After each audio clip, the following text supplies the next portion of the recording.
So in the past 5 years, I've really enjoyed building and working out in my home gym. And one of the reasons why I like it on my own turf so much is because I get to pick the equipment that I work with.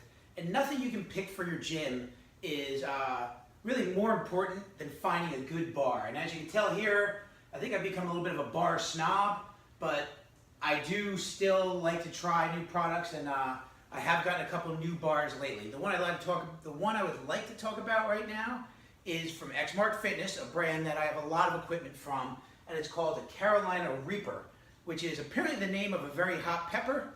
I don't know that, but I will tell you that when you touch the bar, it's not hot, so there's nothing to worry about. So the Carolina Reaper right here, super heavy duty, true old-fashioned power bar. So let's talk for a second about what makes a good bar, in my opinion.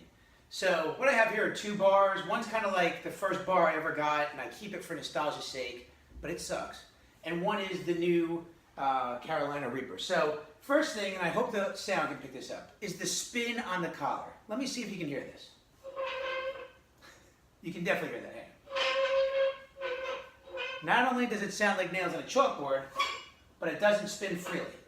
Now when you see a nice bar with a nicely built end, I don't know if this spins on bushings or bearings, I'm not sure. Actually, I am sure, I think it's bushings. But watch. Nice and smooth, spins on its own, makes no noise. What does that mean, and why is that important? So, I'm a great example. At almost, late 40s, every time you do a bench press, bar comes down, bar goes up. Sometimes you'll notice, the weight might rotate slowly on the bar, or especially if you're an Olympic lifter where you're doing dynamic lifts. If you have a bar where the collar doesn't spin or spins like this, all of the torque and energy that it takes, or that the weights are naturally generating as you move through a motion or a press, all of that inertia might be the right word, all of that, instead of just simply moving the weight, is transferred by the not good spin into tension on the bar that's not in the range of motion you're going. And because of that, a lot of people get, and by a lot of people I mean me specifically, over the years get, tendonitis or some soreness. And I will tell you that a really good bar is probably one of the best ways to save your shoulders and your joints as you get older. And that might be why, as I've built out my home gym, I've gotten so focused on really good bars and using them. And it is tough for me to go to my local LA Fitness. They have 32 millimeter bars. Those are the thicker ones. The ends spin like shit. They got a big nut on the end that means the bar is sometimes you'll even see the sleeves are loose, as opposed to one of the newer bars like this that has a nice finished end. You just get used to a certain level, and it really means a lot to you. And that's part of what this bar brings to my home gym. All right, so this is the part of the product review where you will probably get motion sickness. It's like the Blair Witch Project of home gyms. So, look, here's what I'm talking about. This is kind of the old bar. Look, you see the big nut at the end. You see the lack of spin. And then this is the Carolina Reaper, which I love. Notice the spin is fluid. It's nice and soft. Obviously, you can see the nut here.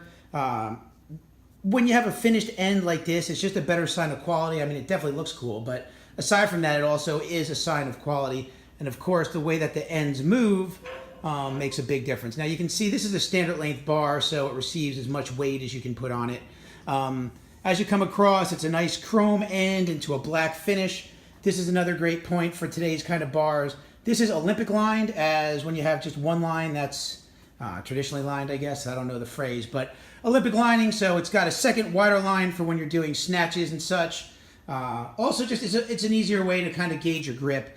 And then the next thing I want to talk about is the kerning on the bar. So this bar that I'm picking on, I mean, obviously it's old and ancient and was cheap when it started. The grip here, I mean, you get no grip. And if you're doing deadlifts and you get a little bit of sweat, it's definitely coming out of your hands, even if you're wearing Versa grips or something.